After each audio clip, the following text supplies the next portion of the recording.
Masas tumorales a nivel renal. Primero veamos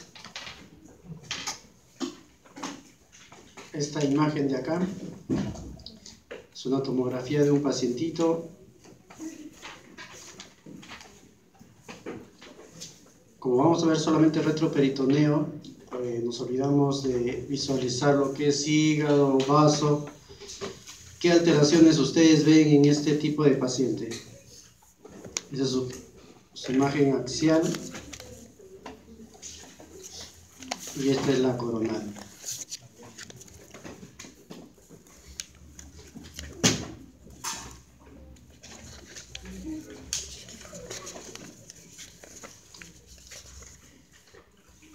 Lo que es evidente es que en la fosa renal derecha no se ve riñón, ¿no?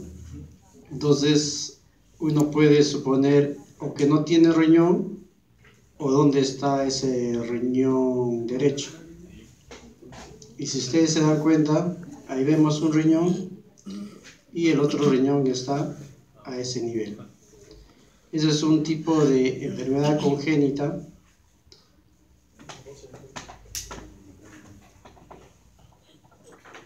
y si ustedes ven, acá está el seno renal de uno, el otro seno, y está el uréter y el otro uréter que viene por acá.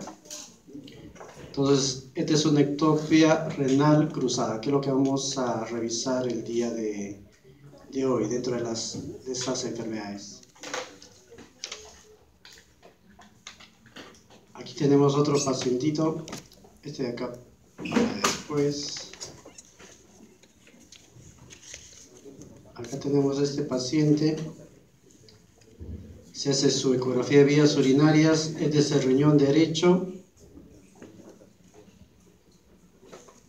El riñón derecho y el riñón izquierdo. ¿Qué notan de diferente entre uno y otro riñón? La diferencia del seno renal, ¿no? Si ven este seno renal, acá está hiperecogénico, uno solo, mientras que este de acá, hay uno por acá y otro por acá. Entonces, es un signo ecográfico para diagnosticar, digamos, doble sistema bielocalicial, ¿no? Doble sistema o puede ser también una bifidez piélica. Todas estas alteraciones se desencadenan por malformaciones congénitas, ¿no? Embrionarias. Entonces, ¿qué es lo que nosotros debemos revisar sobre embriología? Nosotros sabemos que hay el ectodermo y el mesodermo al inicio, y la parte media después se va a formar el mesodermo intermedio. Eso en cada parte lateral de nuestro cuerpo. Este mesodermo intermedio es lo que va a formar posteriormente todo lo que es el tracto genitourinario.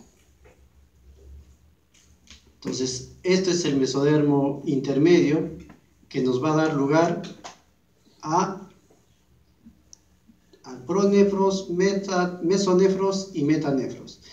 Mejor dicho, cuando cuando se comienza a formar el embrión, se forma el mesonefro intermedio y comienza primero a formarse el pronefro, que son los dos primeros pares de riñones que se forman en el embrión. ¿No? Esto ocurre más o menos a finales de la cuarta semana. Un aproximado de unos 4 o 5 días se forman estos dos pares de riñón, pues ya saben que hay uno a este nivel y el otro hacia el otro lado, ¿no? Estos pronefros, después de 3 o 4 días, degeneran. No tienen función renal, mejor dicho, estos pronefros no forman orina, pero sí lo que van a hacer, van a tener una acción inductora sobre el mesonefros. Entonces, los 3-4 días regresionan y actúa sobre el mesonefro. Este mesonefro a este nivel sí va a formar ya nefrotomas, son como digamos como unos tubos colectores, como unos pequeños glomérulos. Estos sí ya van a formar orina. Este mesonefro va, aparte de formar orina, en un promedio entre la 5ª y 10ª semana de vida va a ir a regresionar. La orina pasa por el conducto mesonéfrico y llega hacia la cloaca y se elimina, ¿no? Entonces, entre la 5ª y 10ª semana, el mesonefro es el que va a producir orina. Y posteriormente se va a formar el metanefros. Pero así como en el momento que este regresiona, este se está comenzando a formar. El metanefros se forma a partir de la 5ª semana hasta la 10ª semana. Entonces el otro, mientras está regresionando, este se está formando. Se forma de una yema ureteral, que es esta yema de acá. Tenemos 2 yemas ureterales, que esas yemas ureterales nos van a hacer, con el blastema metanéfrico va a formar el riñón. Ese sí va a ser nuestro riñón definitivo, que es el que se va a formar entre la 5ª y 10ª, y a partir de la 10ª va a formar la orina.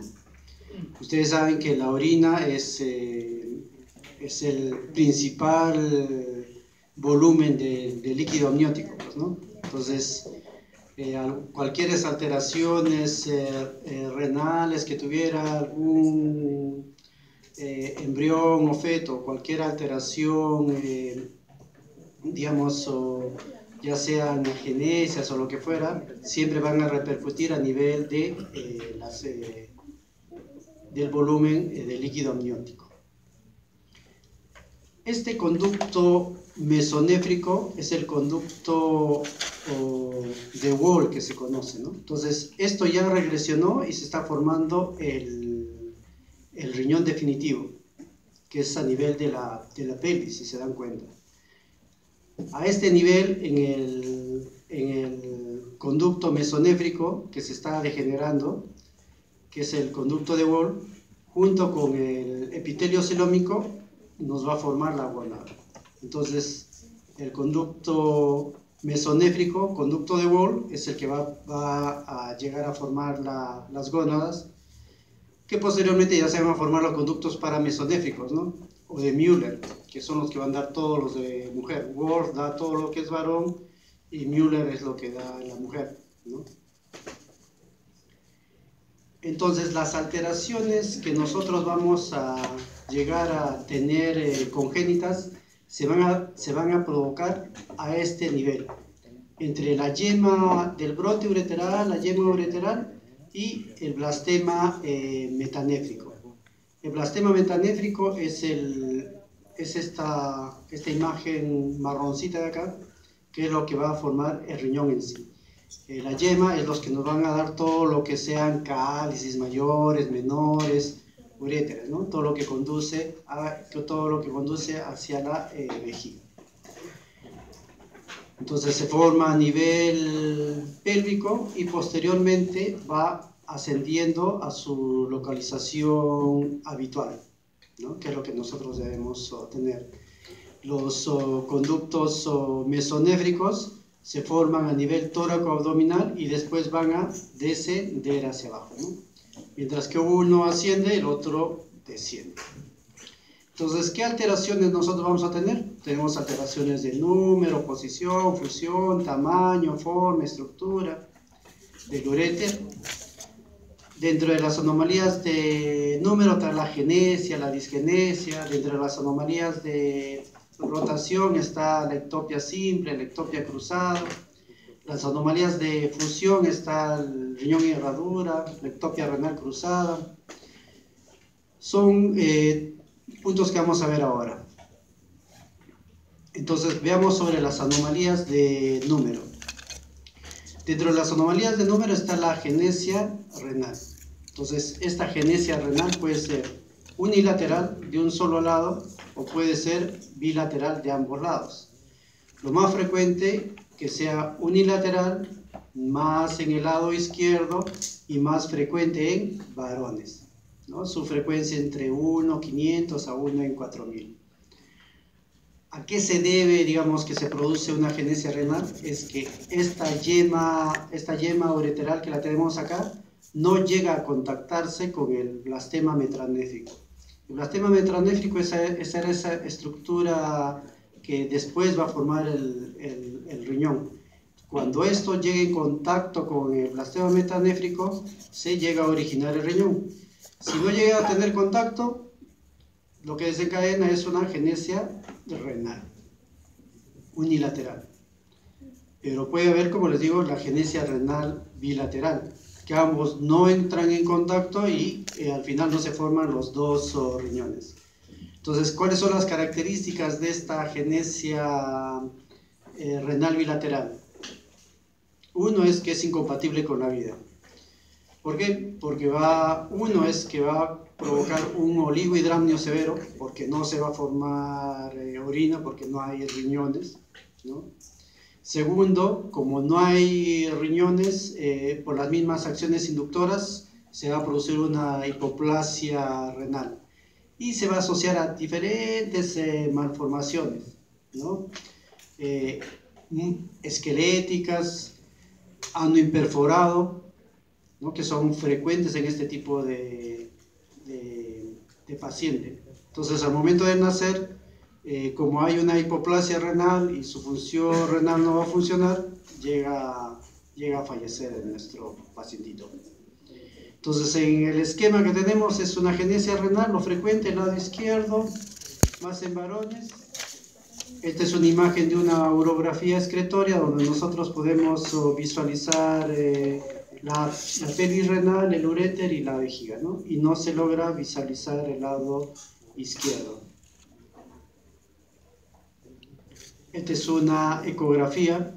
En este lado nosotros vemos los dos riñones. Este es un corte axial de un embarazo. En ambos lados vemos los riñones. En este lado vemos el riñón y en este lado hay una agenesia renal que se puede acompañar de un leve oligohidramnios, ¿no? Puede tener. El oligohidramnio sí es presente en el bilateral, ¿no? Un riñón supernumerario es la formación de un riñón más de lo que normalmente debemos tener. Generalmente se pone a nivel cefálico, tiene menor cantidad, digamos, de cálices. ¿A qué se debe esto? Se debe a que esta yema de acá, antes de tocar el blastema metanéfrico, se divide en dos. Entonces llega a tener en contacto al blastema en dos puntos y por lo tanto se va a formar dos riñones, ¿no? Como le digo, lo más frecuente es que que se ubique más en la parte superior y que tenga menor cantidad de cálices. ¿Dónde se provoca esto más frecuentemente también? Es en el lado izquierdo. Acá en la imagen está hacia el lado derecho, pero es mucho más frecuente hacia el lado izquierdo. Acá tenemos una imagen tomográfica de un riñón también supernumerario. Otras alteraciones congénitas tenemos la ectopia simple del riñón. Entonces, como nosotros habíamos visto al inicio, el riñón se forma a nivel pélvico, ¿no? Y posteriormente, a nivel pélvico, y posteriormente debe ascender. Entonces, este riñón pélvico que debe ascender por causas probablemente anatómicas, por la arteria umbilical que se ubica a este nivel, no deja ascender y condiciona que este riñón ectópico se quede ubicando siempre a nivel pélvico, mientras que el lado derecho sí logra ascender, ¿no? Esa es una de las teorías por las cuales condicionaría una ectopia simple. ¿Qué características tiene? Esa ubicación pélvica generalmente va a estar en contacto con la vejiga. pero también en algunos casos el riñón puede desplazarse hacia la parte superior, que es un riñón torácico, ¿no? Entonces es un riñón que se desplaza mucho más de lo habitual. Por ejemplo,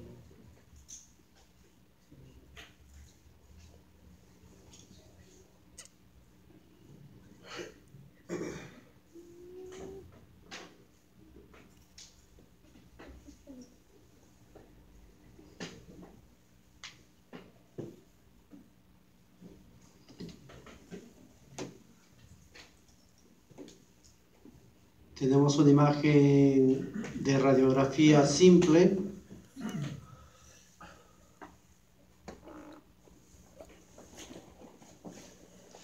Acá tenemos a los 3 minutos. ¿Qué examen sería esto? Una urografía, ¿no? Una urografía estetoradio. Tenemos la otra imagen. ¿Y qué logran visualizar?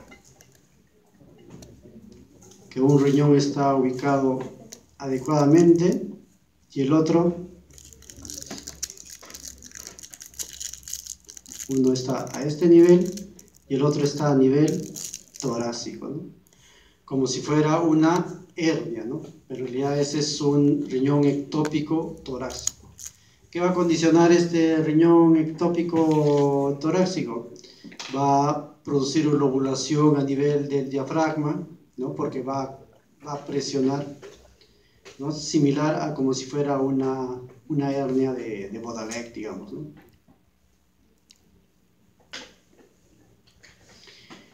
Entonces, puede ser torácico o puede ser pélvico, ¿no? Es una de las características. Igual, frecuente, más es en el lado izquierdo. Se asocia a alteraciones esqueléticas, ¿no?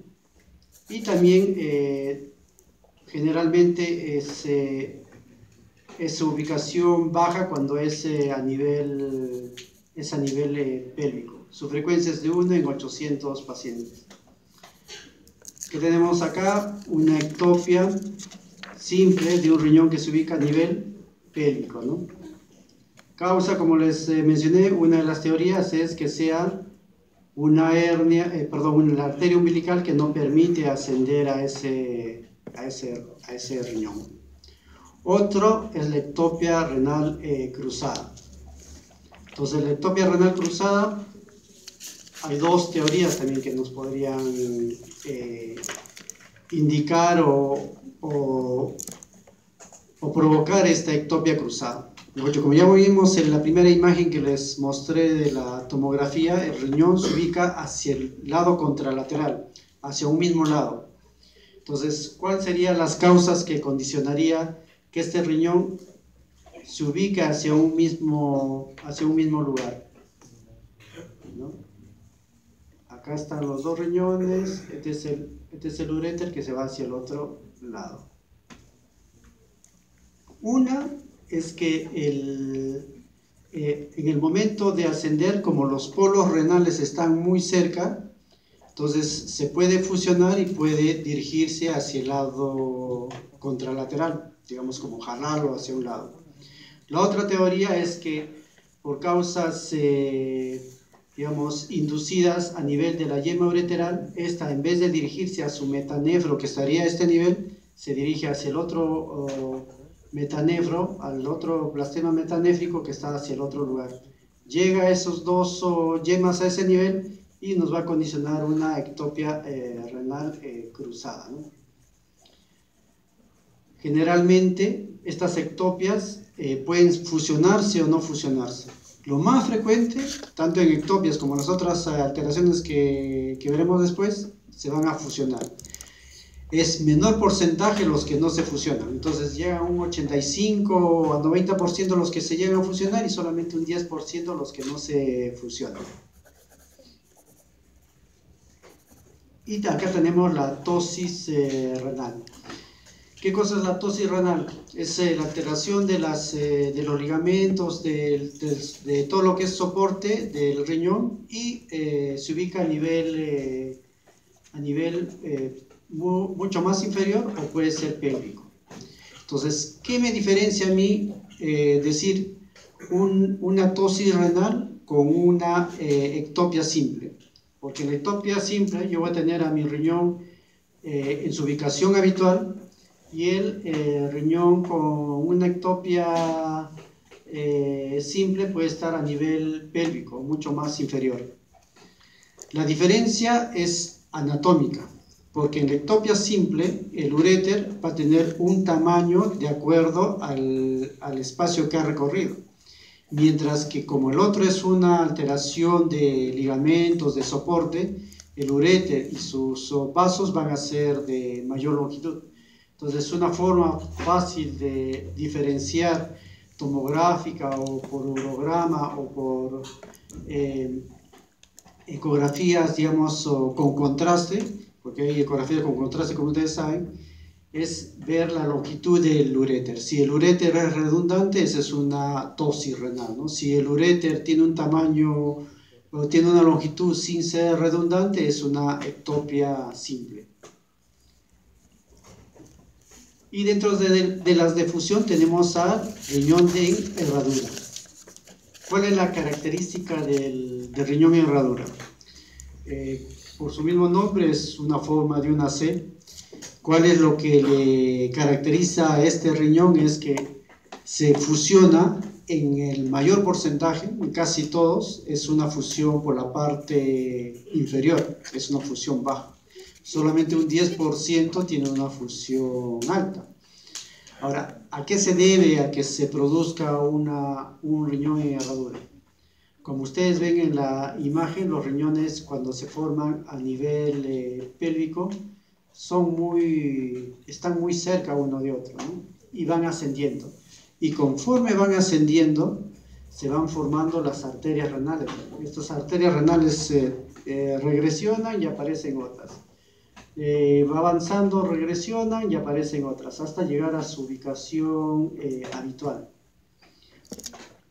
Pero si es que las arterias renales están muy próximas, muy juntas, entonces va a hacer que los polos inferiores se lleguen a contactar y se forme y se fusionen estos dos riñones y nos dan un riñón en herradura. Si se fusionan, entonces esa parte de la unión, esa parte del istmo es un tejido fibroso, ¿no? Porque es como si fuera una cicatriz.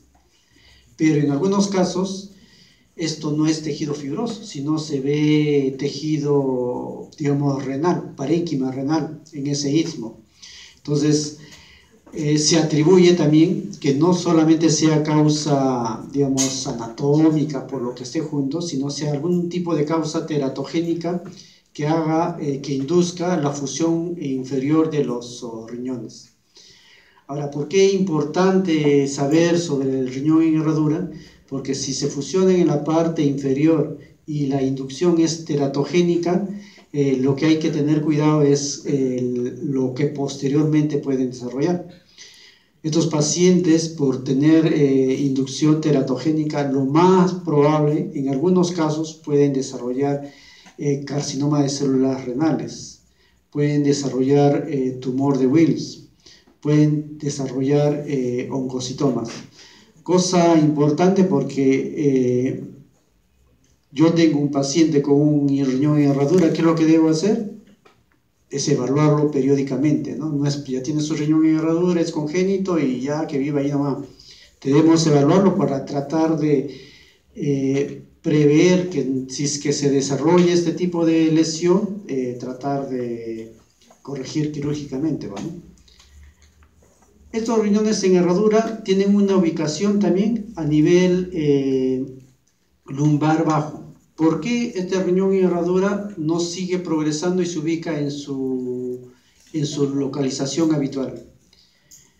Se debe a que el riñón, al estar ascendiendo, imagínense que esta es la aorta, al estar ascendiendo yo tengo acá, de la aorta sale mi arteria mesentérica superior. Mucho más inferior sale mi arteria mesentérica inferior. Entonces, al estar ascendiendo este riñón, llega como tope la arteria mesentérica inferior y no le permite progresar más cefálicamente. Por eso que se queda a nivel lumbar, ¿no? Entonces, un dato importante es evaluar la arteria mesentérica inferior, que es el lugar donde este riñón en herradura digamos, limita su ascenso, ¿no?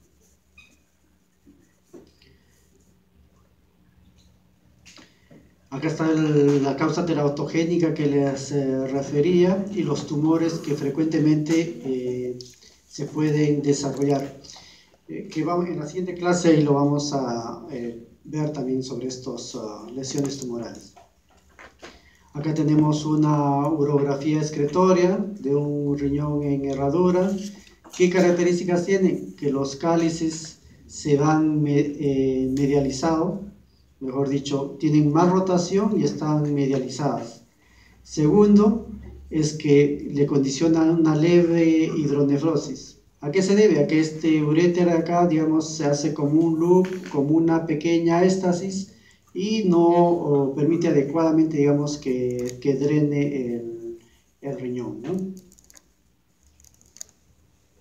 Acá tenemos imágenes de riñones en herradura, acá tomográficamente. En esta imagen, por ejemplo, de acá, nosotros sí vemos el istmo formado por parénquima renal, ¿no? No es cicatriz sola. Y acá son reconstrucciones de estos riñones en herradura. Igual acá mucho más evidente este istmo formado por parénquima renal, que en otros se va a ver como si fuera un tejido fibroso nada más. Dentro de las anomalías de tamaño tenemos la hipoplasia renal. ¿Qué característica de la hipoplasia? Que es un riñón pequeño congénito. Al ser congénito no es condicionado por ninguna displasia. Podemos tener un riñón hipoplásico simple, ¿no? Que es de menor tamaño, con menor número de cálices. Pero también podemos tener una hipoplasia segmentaria, parte del riñón de menor tamaño, pero esta se asocia con alteración vascular. Al asociarse con esta alteración vascular, que hay una arteria estenótica, ¿qué me va a condicionar? Hipertensión, ¿no? Hipertensión arterial. ¿Cuál es la característica entonces radiográfica de esta hipoplasia? Es un riñón pequeño, ¿no? Con un menor número de cálices en relación a su riñón contralateral. Ese riñón, digamos, el riñón contralateral se va a hiperplasiar, se va a crecer, va a aumentar su volumen, su tamaño. Pero ese riñón hipertrofiado por una hipoplasia, ¿qué va a haber? ¿Qué diferente va a tener con un riñón hipertrofiado por una agenesia renal? Que es lo que vimos anteriormente. Que la agenesia renal, por ser solamente un riñón el que funciona, en algunos casos puede formar una esclerosis glomerular membranosa. Piña, ¿no?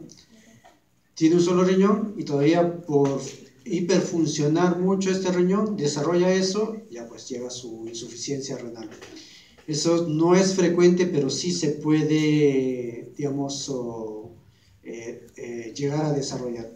Por eso en el paciente también de agenesia renal se debe evaluar periódicamente, ¿no? ¿Podrá tener un solo riñón? Claro que se asocia a otras malformaciones, el problema es que puede desarrollar esa esclerosis glomerular membranosa. Igual acá son imágenes de un riñón ecográfico, por urograma y por tomografía de menor tamaño y menor cantidad de cálices, ¿no? Que es lo que debemos recordar. Ecográficamente es evidente el volumen del tamaño del riñón. Acá también un riñón de menor tamaño y el otro que está hipertrofiando, ¿no? creciendo de mayor tamaño. Otras alteraciones congénitas están las duplicaciones ureteropiélicas, ¿no? Que es lo más frecuente que nosotros vamos a ver dentro de las alteraciones renales. Ahora, estas duplicaciones ureteropiélicas pueden ser altas, medianas o bajas, o puede ser completa, ¿no? Si es una incompleta, una duplicación a este nivel, ¿qué me condicionaría? Una bifidez piélica nada más, ¿no? Porque el uréter va a ser uno solo, pero sí va a haber una bifidez del sistema colector, que vamos a ver una imagen. Mientras que los otros sí pueden ser duplicaciones mediales o bajas. ¿Cuál es lo importante de una duplicación ureteral en un paciente? La frecuencia de las infecciones urinarias, ¿no? Ahora, como estos son enfermedades congénitas, y si tengo yo un paciente con infecciones urinarias periódicas, repetidas, ¿cuál es el mayor riesgo que puede tener este paciente?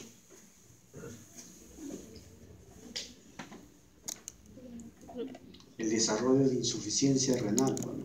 La insuficiencia renal en el niño, gran parte está desencadenada por infecciones urinarias, por reflujo, por estas causas, por ureteroceles, que vamos a ver también, por diferentes malformaciones. Entonces, importante, evaluar cuando hay un paciente con infección urinaria, ¿no? La causa que puede estar desencadenando. Claro que la principal causa, la más frecuente, siempre es el reflujo vésico-ureteral, ¿no? Entonces, el reflujo vésico-ureteral, un paciente, que tiene una infección urinaria, un niño de 6 meses, ¿qué se debe hacer? Lo correcto es hacerle una uretrocistografía, ¿no? Para descartar un reflujo vésico-ureteral. Como son exámenes un poco traumáticos, no muy simples para el pequeño paciente, entonces en estos casos a veces se evalúa y se espera que desarrolle una segunda infección, ¿no? Si ya desarrolla una segunda infección, ese sí o sí tienen que hacerle su uretrocistografía para descartar reflujo. Entonces, como digo, estos pacientes pueden tener una incompleta o la completa. Ahora, ¿cuál es la característica principal de esta alteración completa? De la alteración completa, veamos acá, es la regla de Waite-Meyer. ¿Qué me dice? Yo tengo dos uréteres, cada uno tiene su sistema pielocalicial. El sistema pielocalicial superior se dilata, tiene un uréter lateralizado más hacia la parte medial, y en la parte distal termina en un ureterocele, que es lo más frecuente. Entonces, al llegar en la parte distal que termina en ureterocele, este uréter que se inserta, se va a insertar más hacia la parte media y más inferior. Por eso va a condicionar todas estas alteraciones, ¿no?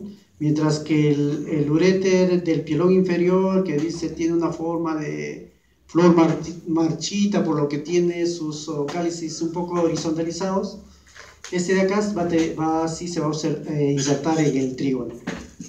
Entonces, las alteraciones que va a desencadenar su ubicación es lo que nos va a condicionar las alteraciones a nivel renal. ¿Por qué se provoca esta duplicación? Igual, así como cuando se formaron como dos yemas para el riñón supernumerario, igual se forman dos yemas ureterales antes de tocar el blastema metanéfrico.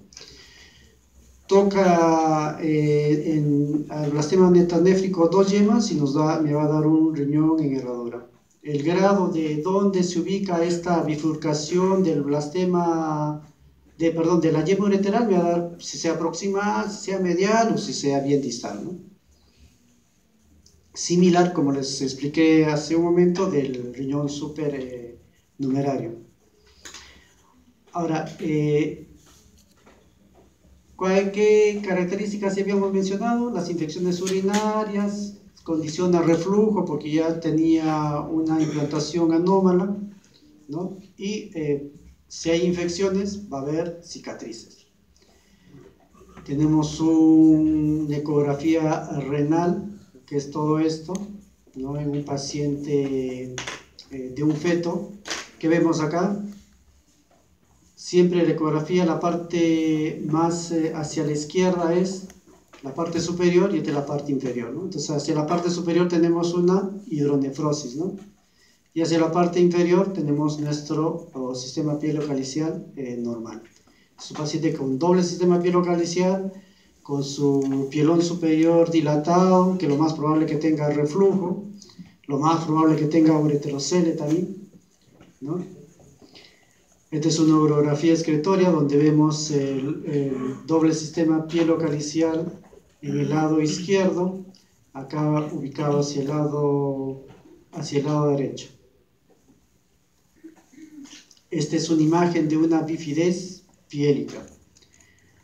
Ya les dije, la bifidez piélica, los sistemas se dividen en dos, pero no me llega a dividir completamente el uréter por fuera de la pelvis, ¿no? Por fuera de la pelvis.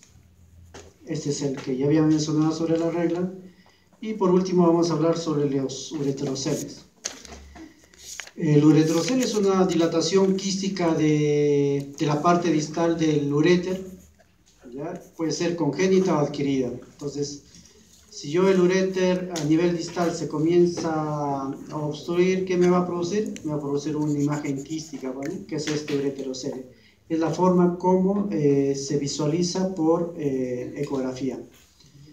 Acá tenemos el ureterocele visto por una urografía excretoria, una imagen radiolúcida que no se llena de contraste todavía. ¿Qué condiciona los ureteroceles? Como tanto en la duplicación, puede condicionar reflujo vésico-ureteral, ¿no? Por lo tanto, una hidronefrosis. Y el ureterocele que se ve cuando es mucho más pequeño, un signo radiográfico es la imagen de la cabeza de cobra, ¿no? Es una parte dilatada, nomás muy pequeña, de la parte distal del uréter.